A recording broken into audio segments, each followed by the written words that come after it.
Hi, everyone. Welcome to another episode of the Crickets to Cha-Chings podcast. I'm Julie Berninger from Gold City Ventures, and I'm here with Emily, an Etsy seller who is absolutely crushing it. Welcome, Emily. Hi, Julie. Thanks for having me. So we have Emily here. She is a six-figure seller, a girl mom. She's crushing it, and she was recently able to go part-time in her job. Emily, can you kick it off by introducing yourself to everyone? Sure. Hi, everyone. I am Emily. I'm a mom to two, like Julie said, wife. We live in Florida.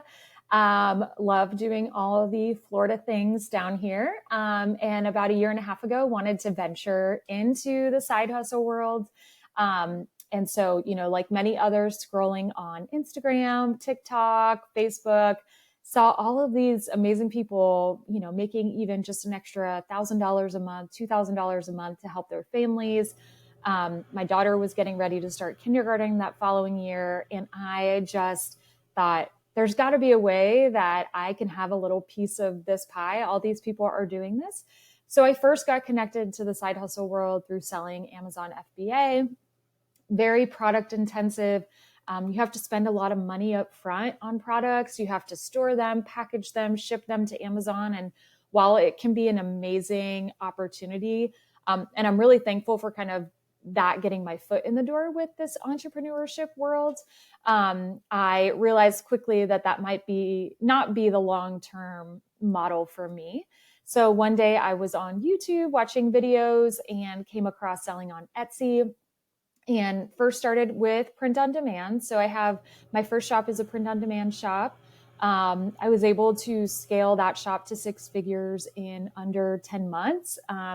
And then about 7 months in, decided, hey, like this is working for me. I should try digital products. And so then I took the strategy, experience, skills that I learned from my first shop and applied them to a second shop, selling digital products, printables. And really quickly, within a month, I was having daily sales. And then it has been really consistent. And that is probably the most passive income stream that I currently have. And like I said, I have two shops. So I'm still running my print on demand shop and then my printable digital product shop. And then kind of naturally over time on Instagram and social media, I've connected with other, aspiring side hustlers, moms, those who want to start a business, and have been helping with some, coaching and sharing tips, strategies, just to help empower other, especially women in the same boat, that this is absolutely possible. So that's a little bit about kind of my journey over the last year and a half or so. Well, awesome. And for kudos to you for two things. One, for getting after it so quickly. We have had many people come on the podcast, and I just have to ask you this first. How did you get so many sales so quickly? And are you a graphic designer? Are you like a secret Picasso or something? Because your stuff looks really professional and good. So I'm just curious where you had that skill set from. Or is it like, no, because you said you started, was it January 2023? So that Yeah. was the POD. And Yes. then you started at the end of 2023 with digital. Yep. I started kind of exploring in July and then really listing products in August. So it's been pretty much exactly a year since I started my digital product shop. So what do you think makes you different? I know it's a weird question, but people listening are Mhm. going to say, well, I don't have 100K in sales. Like what did you do that was different? Yeah, that's something I have reflected on a lot, because I really don't feel, and people laugh when I say this, I don't feel that I'm special. But I think what made me different was I was a little bit, I don't want to say relentless at the beginning, but I was really obsessed in it. And I was like, I am going to make this work. And I took action every single day. So whether that was watching YouTube content, um, doing designs, doing research. And I think one of the things that I share with newer sellers is research is really my passion in this whole process. And I love kind of, it's a little bit of a scavenger hunt. You're exploring and figuring out where is their opportunity, where is kind of that little gold mine that maybe some, not enough sellers are looking at. And I'm really big into, and I actually think I heard Cody say this on a podcast about micro niches. I tell people I make all of my business off of these very specific items for customers where there's not many options for them. So it might be like a very specific career or a very specific hobby. And when you're really passionate about your career, your hobby, your identity, anything like that, you get really excited when you see a product made just for you. And that's really how I try to approach my all of the products that I design is like, I want to give this specific person something that they would not find anywhere else. And that's literally curated for them. So I do very specific designs, very specific products. And my research is really targeted towards those specific identities, hobbies, careers, education, all of that. And that's kind of, I think, where I was able to start making sales is not necessarily having two items that were like killing it and doing crazy numbers, but I have a lot of products that then sell a good number every month. And that's kind of how I've developed my strategy. I love that. And yes, Cody and I love to talk about the micro niches, also the Yeah. unicorn products, as we call them. Yeah. But funny, in Gold City Ventures, we typically say just throw the spaghetti at the wall and see what sticks, because when we see masses of students come through, they actually do better when they don't niche down. But I think it's Yeah. interesting that you did niche down and you picked the right niches that seemed to work for you. I'm assuming, were you in the demographic of the type of target buyer? Like, how did you get a sense of, oh, what is this person looking for? So, and I will say in my POD shop early on, I was doing more of a spaghetti. I wouldn't say spaghetti at the wall, but I was researching, but I was trying different things. Yes. And I started with t-shirts and, like many people do, apparel, that kind of stuff. And then I experimented with some other products and soon realized that like, no, I'm not a graphic designer and my design skill was more beginner. But it was better suited for some of these other products like journals or mugs or things like that. And then kind of evolved from there. And once I saw certain things working, I just did more of that. And that's really how I kind of evolved. Now, with my digital product shop, because I had the experience from my POD shop, I did niche down pretty much right away. And that's because I had 7 or 8 months built up of really figuring out what was working with the Etsy audience. And then I used my own experience and my own hobbies and everything like that I knew in my life. And I applied it and I was able to resonate with that customer. So I kind of have taken it both ways. So I like to say my POD shop is more general, reaches different, consumers. And then my digital shop is more niche down. But I think that was just the nature of when I started both of those and kind of how they evolved. Yep. Okay. Yeah. So that's exactly what we see play out with the students. It's that the first shop often can't be niched because you don't know what you're doing yet, typically. And then, Correct. so if you had picked a niche, you'd be like, okay, this might not be the right one. But yeah, second shop Yeah. and also bigger business totally makes sense. So, okay. Yeah. And I have to ask you next, your stuff does look better than the majority of new people who start. So how did you improve your graphic design ability? Yes. So I will credit my mom. I always joke. So my mom has a really great design eye. Not on technology per se, but like her, interior design skills, like growing up, she would craft and we would do projects and everything looked, people would tell her all the time, you have to open an Etsy shop to sell handmade items. So I think inherently I do have probably some genetic eye for design. But really practice. I look back at some of my beginning designs, and it makes me smile because I'm like, oh, wow, I've come so far. The other thing I would say is I really focused on keeping it simple. Like I didn't want to overdo designs early on. I really focused on the advice of like more text-based, keeping it really, really straightforward at the beginning. And then I watched a lot of YouTube content. There are some really great Canva kind of educators, content creators out there that will show you very specific like skills on Canva. And then I would always be researching best font pairings, best color pairings, things like that. So I am very much I love to study. I love to read. I love to learn. So I pretty much just threw myself into trying to learn as much as I could about design. So I think part of it's maybe genetic in the sense that I feel like I can look at something and determine if that looks good or not. But then the actual skill piece of it was just practice, practice, practice. And when I'm talking to people who are wanting to sell, I'm like, it's okay. It's not going to be perfect. And like you're early, but like list it anyways. Like it's okay. Like you're going to look back 100 products later and you're going to say, wow, I've come a long way. But the only way you make that growth is by doing it and by publishing it and being okay with it not being perfect. I would say it's kind of both sides of that. I am in so much agreement with that. Yes, done is better than perfect. Yes. So, Yeah. question for you, how many listings do you have in each shop? Yep. So my digital shop right now is sitting, I think when I looked this morning, it was like at 330, 340 listings. My print on demand has more like 850.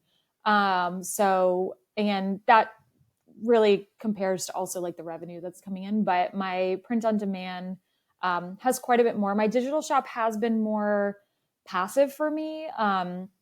But I'm in awe every day of just like, I can't believe I'm only spending a few hours on here and it's bringing in, like money every month for us. And I absolutely love, and I need to spend more time there. But yeah, right now my digital is about 340, print on demand about 850. Okay, so I just almost fell out of my chair when you have over 1,000 listings and you just started January 2023. So we need to have a conversation about that because I also am a girl mom of two. Tell me how, from a productivity perspective, it sounds like you're a productivity powerhouse. So, like literally, what are you doing? Like when you're waking up, how are you squeezing this all in? Yeah. It's easier now. I feel like I very much last year was in this like ramp up phase, and now I'm not quite in that same kind of build up, but I'm maintaining and doing I'm still growing it. I do wake up early every morning. So I work for at least an hour or so before my girls wake up to get ready for school.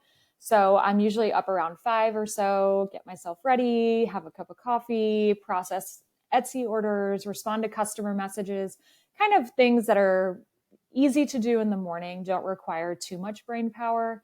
Um, and then typically, so now I work part time. I used to work full time, but I'm done at lunch every day. And so I'm able to work a few hours before my daughter gets off the bus, which is nice.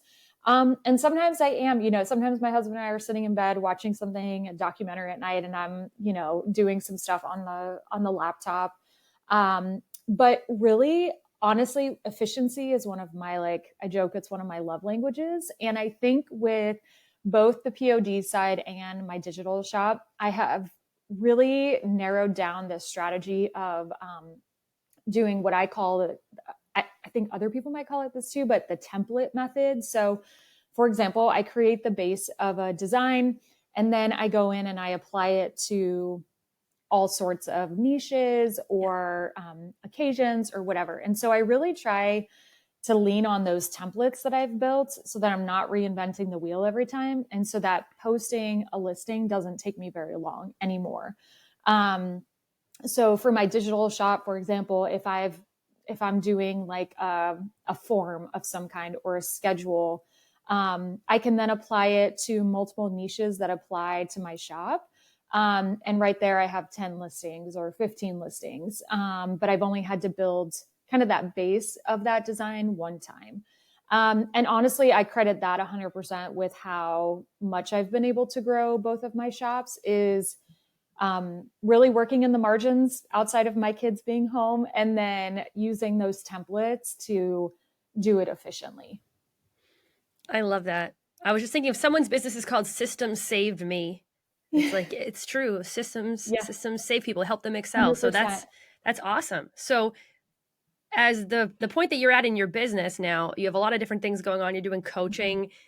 How are you making sure that you're keeping your eye on your Etsy shop? Because that's the hardest thing now with your time getting divided. And you mentioned the difference between POD and digital. Many people listening, they might not even sell in either of those spaces right now. Like, can you explain why you're saying that the POD shop takes more time overall? And like, how are you evaluating splitting that time with the other stuff that you're doing? For sure. So the POD shop takes time because so on the digital side, when someone purchases something, Etsy delivers it to them right away. Unless that person sends me a question, I really don't have much to do after the orders. On the print on demand side, when I get an order, then that order syncs with my print provider. So say Printify, for example, and I still manually approve those orders just because still a little bit, I like to really make sure everything, the I's are dotted, T's are crossed. So that's probably an area where I could increase my efficiency. But so every morning I'll go in and I'll go to Printify and I'll approve all of my orders from the previous day. And then I do also personalize products in my POD shop. And so I'll go in and upload any of those personalized orders to Printify and process those through. And then naturally, customer service wise, there's a heavier load on the POD side because you're actually having products shipped to them. So there's, when will this get here? Oh, it hasn't arrived yet. Oh, it arrived damaged. And it's still really minimal, but there's definitely more customer service on the POD side than the digital side. And so that would be kind of like the time commitment there. It's why I definitely want to continue investing in my digital shop, just because, like I said, it is the most passive income stream that I have. So I love it. And I'm really passionate about the customer base that I'm selling to in that shop. But, and it's nice. There is still customer service on the digital side. How do I edit this template, or can you send me the Canva link, or things like that? But it's really minimal. And then in terms of continuing to like grow each of those or spend time, I always view my Etsy shops as my first priority. So that's why it's the first thing I work on every day. So for me, my non-negotiables are processing orders and responding to customer messages, because it's really important for me for customers to have a really positive experience. Even if something negative might be happening in the off chance, I try to turn that around and make it a really positive experience for them. So that's really why also it's one of the first things I do every day. And also I usually try to have some listings or designs ready so that I can be publishing things regularly. In Q3, I've had a goal to push out at least 100 listings total. And so I have been working on that goal. I'm hoping to do more than that. But before Q4, I'm just trying to like have these incremental goals in mind so that I'm not losing sight of the growth in those shops. That's smart. Okay, I have two questions for you. So just while you're talking about the goals, while it's fresh in everyone's mind, I'm picturing you have a corporate job, like you got a Google sheet or something with your goals, or this is just in your head? Like, how are you actually tracking this? Yeah, so I use Asana a lot for managing all of my tasks. And so I have a goal tracker on there. And every time I publish a listing, I'm just updating, like I think today I was up to like 58. So I'm like, okay, add another one, 58. And I'm really just trying to fit those in, like I said, to the margins of everything else I'm doing, but still making it a priority. And I'm very goal oriented. I mean, I always have been. So like if I have that number in mind, like I'm not losing sight of that and I'm going to make it happen. And so for me, actually having like a written down number and like actually writing down every single day, okay, did one more, that's really helpful for me. Okay, I love to hear that. Amazing. Mm-hmm.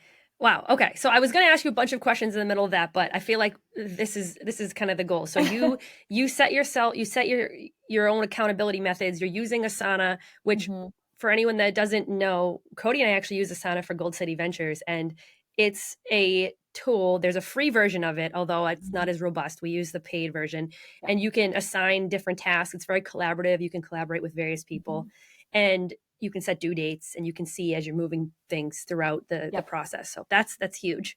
A+ to you for bringing that organization into your side hustle. That's awesome.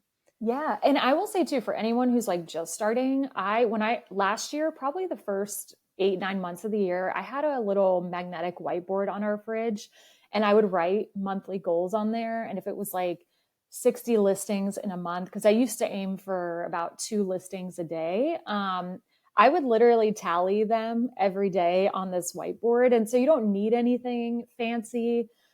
Now, because I have different projects that I'm working on, I've invested in Asana, which has been a huge help for me. But like early on, when this was my main focus, I just had a whiteboard and I was literally just marking another listing, or whatever other goals that I had.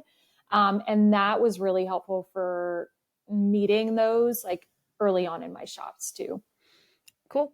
Okay, so now that you have passed the beginner stage and you're in the middle of your journey, it sounded like you're still listening to podcasts because you mentioned you heard a podcast where Cody was talking about micro niches. So how are you balancing the creation versus consuming? Because I see that's a lot of issues where newer people, they get stuck in the consume phase and they're watching 12 YouTube videos a day and then they don't have time to actually go on Canva, like you mentioned, and pump out listings and get better because they're still like, oh, I need to learn all the things. But you don't want to ever lose sight of the new information too. So how are you balancing that? Yeah, I mean, I'm a huge multitasker. So honestly, I'm doing both. A lot of times in the morning when I'm processing my orders or again, doing things that don't require too much brain power, kind of those early day things, I have a podcast playing or I have a YouTube video streaming on my other screen or I'm listening in my headphones to a podcast. So for me, I'm just kind of doing both at the same time. And early on, like looking back, it was really helpful when I would have YouTube playing and I was like working on my shop at the same time because it felt like, okay, I'm kind of feeling inspired, motivated, and I'm applying kind of what I'm learning at the same time. So whether I was just researching or I was working on designing and I would kind of be juggling both. Or the other place is in the car a lot. So, driving kids to school, driving, to run errands, I would just prioritize listening to podcasts or listening to content so that I was absorbing that as much as possible. But yeah, most of the time I was really kind of multitasking to make that work and still do, honestly. Cool. So for people that are not listening to a million podcasts, I'm just curious, putting you on the spot, are there any gems that you've implemented in your business that you think you learned from a podcast or YouTube that you think has helped you become the six-figure seller in such a short amount of time? I think again, research is really like one of my passions and people are always like, oh, I roll research. But like, I really think hearing that over and over and over again about the importance of like figuring out what's in demand and maybe where, especially early on, where there might not be as much competition. Just hearing that repeated over and over and over again, I think really instilled in me like that is always step one. And so that's something I always try to help others kind of follow that same suit because I think honestly that is helpful. The other thing is this micro niche idea. I've heard like a couple times and again, not needing a home run every time. You don't need a product that's going to sell 5,000 times a month. But if you have a collection of products that are, again, selling 10 times, selling 20 times, selling 5 times, like that really snowballs into a real income. And so for me, that was really helpful is like looking at this low hanging fruit and hearing that idea over and over again. A lot of the content that you hear is about, the teacher world or nurses, things like that, which have a lot of potential, but then learning about how to micro niche within those. So really narrowing down to more specific things within those areas. I think really grasping that early on helped me to have my products, even though I was a brand new shop, speak to those customers because there wasn't a lot of other options out there. And then slowly I've like doubled down on that idea. Cool. And I'm just curious, when you're saying you're picking a micro niche, teacher is not enough. I'm assuming you're like, okay, a speech language teacher that's specifically working with this population of student.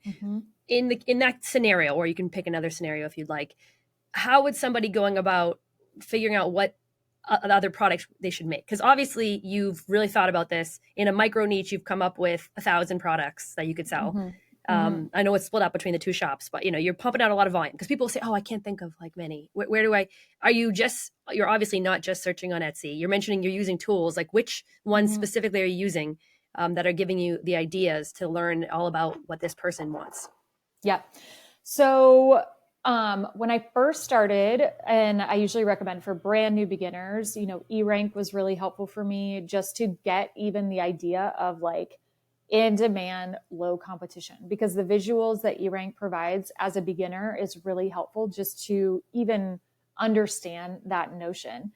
I would say the tool I use the most still to this day is Everbee. I do a lot of research in learning what other shops are selling that's speaking to a similar customer. I will never, obviously, ever copy another shop. And I'm very much a huge advocate, like, please don't copy someone else's shop. But at the same time, you can learn a lot from other newer shops that are doing well and selling a good amount and figuring out, like, what is it that they're doing that seems to be speaking to a customer? And can I do something similar on a different product? Can I take this idea, this micro niche? So for example, that's funny you say that, one of the first kind of niche down careers that I sold to were speech language pathologists. And so, seeing like, okay, what are other shops selling? What kinds of colors seem to be resonating with this audience? What kind of designs? Is it retro? Is it minimalist? Those kinds of things. And just looking for patterns, and Everbee really helped with figuring out what those patterns are in terms of designs, keywords, product types, etc. And then I do use the last tool I also use is Insight Factory.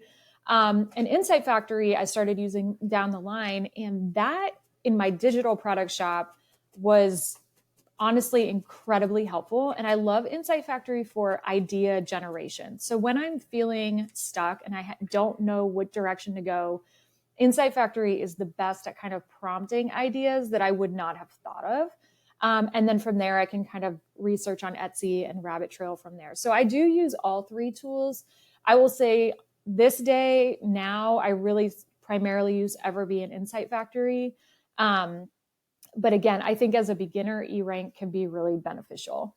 And I love the eRank, the green, yellow, red. Yes. But some people, they don't pay the basic fee even for 1 month, so they don't see it. It's kind of missing. So thank you for double tapping that and saying, yes, it's worth it, the $6 or whatever for at least 30 days. It. So you can get that dashboard to just get like what we're talking about here, visually seeing what is highly searched, lower or medium competition.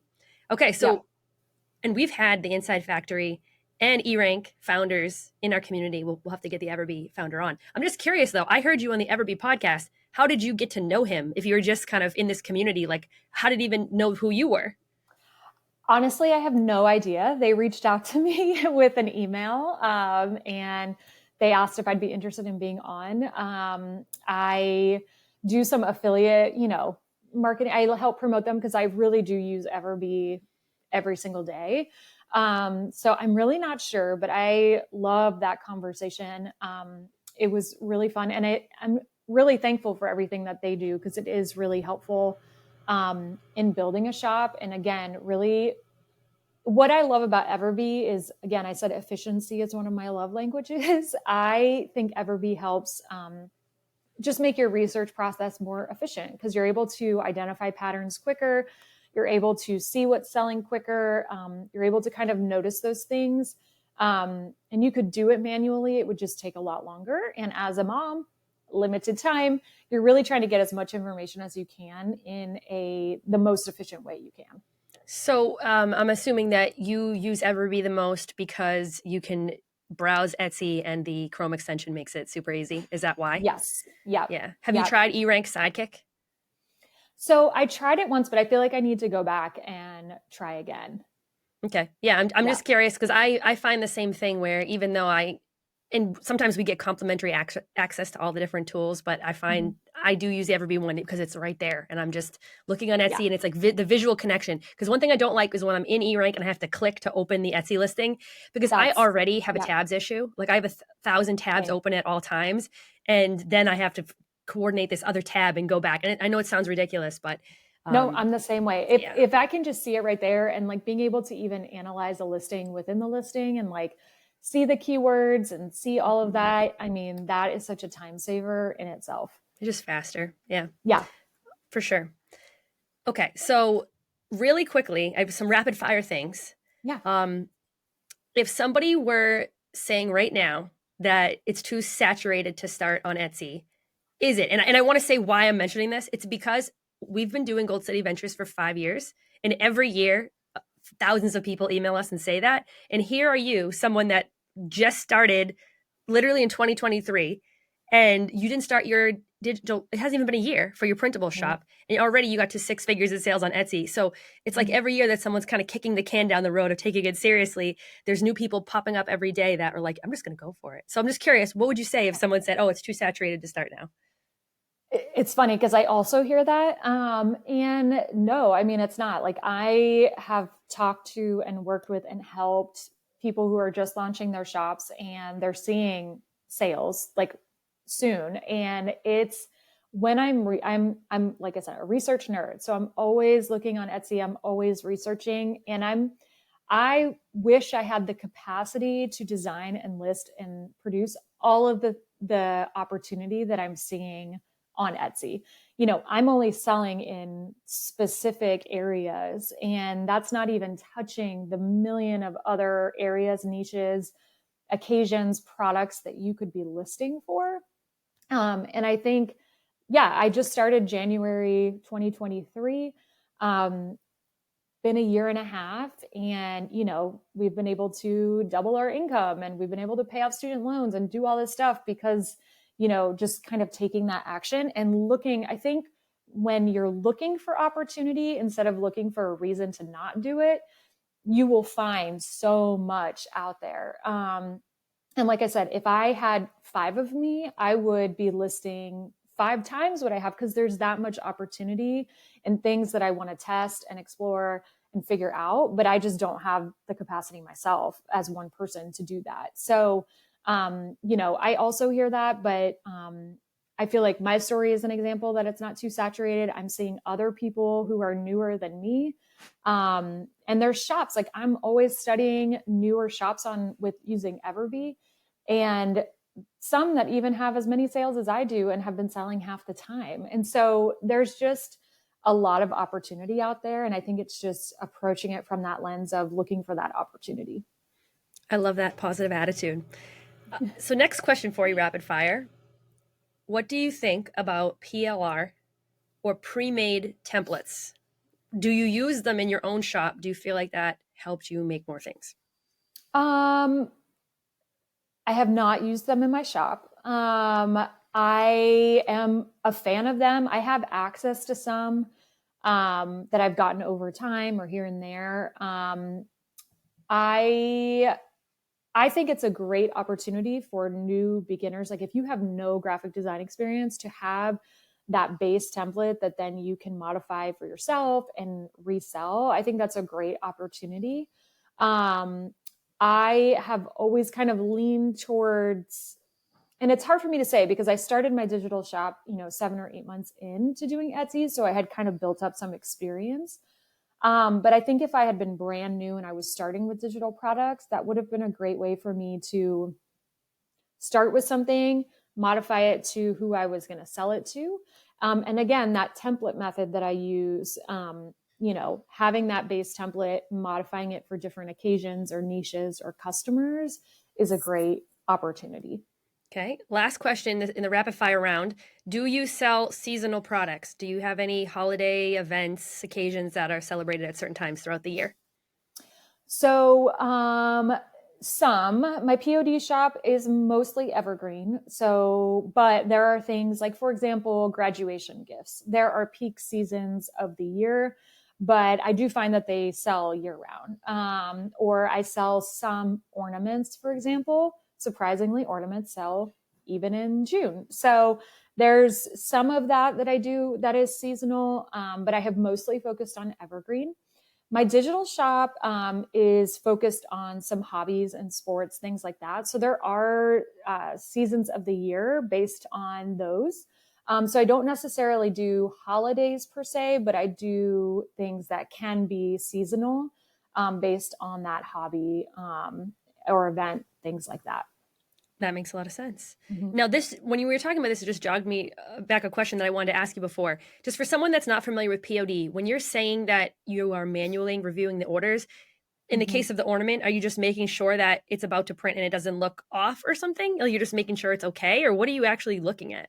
Yeah, I'll go in and just make sure because sometimes in Printify, for example, if they've ordered two items and one is like a standard item, not personalized, and one is personalized, sometimes it won't show you that personalized item. And I've gotten burned before where someone's like, "Oh, I only received one of my items," and so I will just like double check that all of the items that should be on there are on there, and just make sure everything looks a-okay. Like I said, especially during Q4, I got a few times issues where they ordered a few things and then they only got a couple of the items and they didn't receive their personalized item.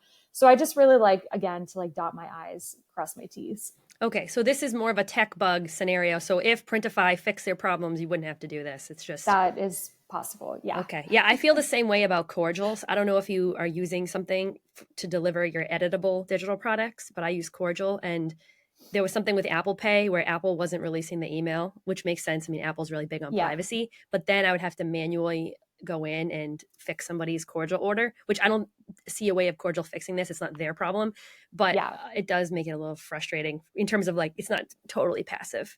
Yeah. Yeah. Yeah. Are you doing any editable products? So I do templates in Canva. So Okay. I'll just, when they order something, I have a PDF that I design that I put the link in, and then that's what they get. And then they can go right to Canva. Okay. And Now update. I'm curious about this because I've been doing this for a while, and Gold Study Ventures, we have 5 years.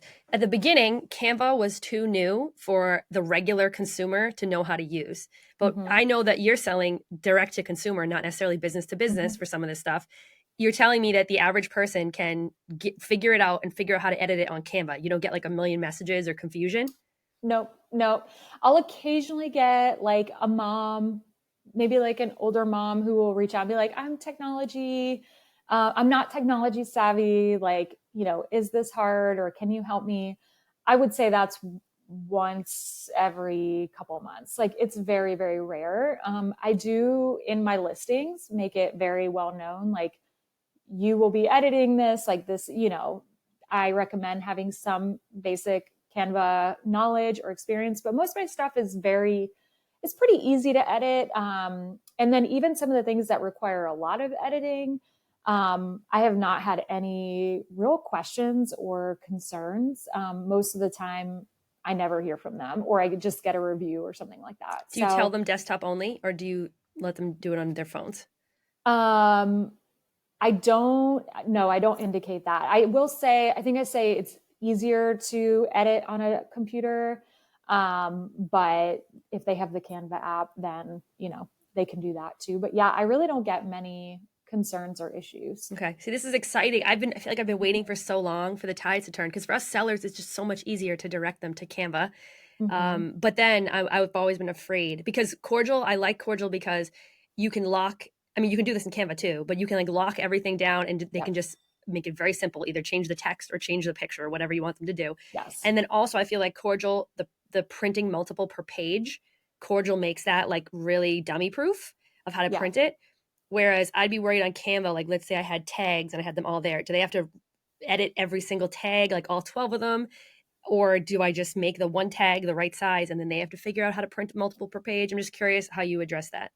Yeah, most of my stuff is I don't do a lot of tags and stuff. So I do keep it pretty standard, like printing sizes, 4x6, 5x7, 8.5x11, or poster size, things like that. And so I'm usually doing kind of one thing. For the couple gift tags that I do have or things like that, I'm usually only doing like 4 per regular printing page. So it's not too much of a heavy load for them to have to update. So I do keep in mind kind of that customer ease, and making it as accessible as I can for them. But again, I've not really had any concerns or issues. And most of the feedback I get almost all the feedback I get is really positive. So, so far it's been great. Okay. I love to hear that. Yeah. That's awesome. And thank you for letting me get in the weeds because Oh, I love to hear. I mean, Yeah. it's not every day you talk to a 6-figure seller that started very recently. And you can ask even more so like what's working because you can Yeah. see like, hey, customers are becoming more savvy. I mean, Canva is one of the biggest companies in the world right now. Mhm. Well, not, Yep. I mean, not quite biggest in the world, but it's taking off It's for sure. big. It's Yeah. big. Yeah. Okay. So, Emily, this has been an amazing chat. I'm so excited. And also, Emily and I are going to talk after this because we're going to continue the conversation. And Emily is just such a wealth of knowledge. We want to bring her into the Gold City Ventures community. So if you were listening to this and you're like, wow, I really wish that Emily was my coach, Emily will be your coach if you are a member of the Gold City Ventures ePrintables group. So just stay tuned, everybody. If you're in the group, be on the lookout because we're going to be bringing all of her wealth of knowledge to everybody. So excited. Emily, any closing thoughts? If people want to reach out to you in any way, where can they find you? Sure. So Instagram is probably the best way to get a hold of me. My handle is ecom Emily. So that's ECOMM Emily, EMILY. So feel free to follow, send me a DM. It's me responding. I am the only one in there. It's just me. So I'm happy to help answer questions, direct you wherever. And I would just say for anyone who's at the beginning of this journey or wondering if it's the right thing for them, the best thing you can do is really take action and take those steps to launch your shop or get those products listed and just start trying things. I really am a big believer in just try it. There's no harm in trying something, posting something, listing something, and getting better as you go. So I just want to encourage that. I may have only started the beginning of last year, but I came in with no experience. So it's absolutely possible. And I'm excited for everyone who's kind of starting on this venture. Awesome. Well, thank you so much for sharing your Yeah. information with everyone today. And thank you all for listening. That's it.